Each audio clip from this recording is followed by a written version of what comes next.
The last video cut off. That's not okay. Where was I? Biggest struggle. I think I touched upon this. Writing has been my biggest struggle. And like I'm supposed to finish this chapter and it's just not happening, and it's actually been really bothering me, so I've been trying to get back and write poetry, and like that's going really slowly and I'm really bothered. Whatever. What has been your biggest accomplishment mentally this year? Slowing my damn roll. People in DC know this story, and I think I explained it a little to Kay. But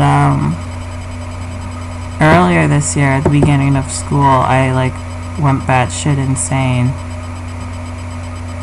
Like people like knew I was like slowly like going crazy.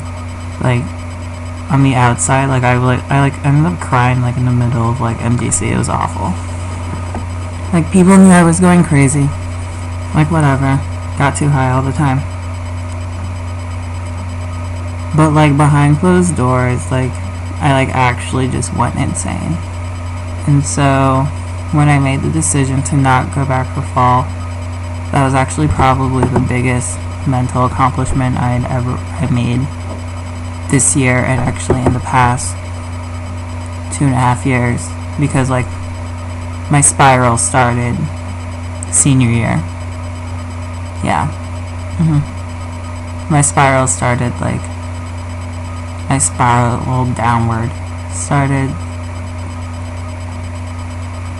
late 2008.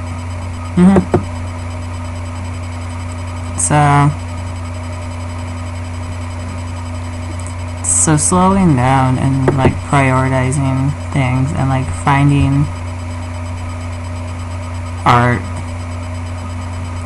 and like finding writing and like finding things to do, and realizing that like I'm too young to like wallow in my sorrow, and I'm way too young to like depend on like medication and therapy, because like really that's just me talking at someone who's like paid to like give me a prescription to metformin or like whatever. So like straightening myself out, just like in general, just very vague in general, like full body, just that was my biggest accomplishment. I never learned to speak. What is your favorite book and why? My favorite book is The Things They Carried by Tim O'Brien, which surprises people. No one expects hipster enough to really enjoy stories of Vietnam War vets. It's one of my absolute favorite books because Tim O'Brien is a fantastic storyteller, and he's confusing. Like, it's very hard to follow his stories, especially as a high schooler, which is when I first read The Things They Carried. And he's a master at intentionally leading you to certain ideas and to certain places, which you have to be a good writer to do. I also love stories about the Vietnam War. Love it.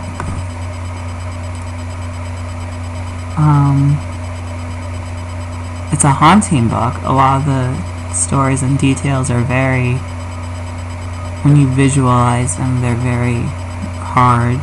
They're very harsh, and they're very heart-wrenching. For those of you who have read the book, like the whole lemon tree scene. Lemon, yeah. When they're like picking the guy's guts out of like the tree, and then like one of the characters is like singing, and it's just like very like that was the war. I just love war novels. I don't have an accent, if any of you were wondering. Barely. It's like not even there. It actually only comes out in DC. because everyone's all like, do you say ka? And I'm like, no. But then like, I end up saying like rum, which people like titter at, and I'm just like, really? What's your biggest regret? I talked to Alex Kelly about this. My biggest regret, real regrets, I don't have any of those, mainly because if it's something that I really didn't want to happen, I've blocked it from my mind, and I don't talk about it, I don't think about it, it never happened. Regret, I got a really high score on Robot Unicorn Attack, didn't send the score.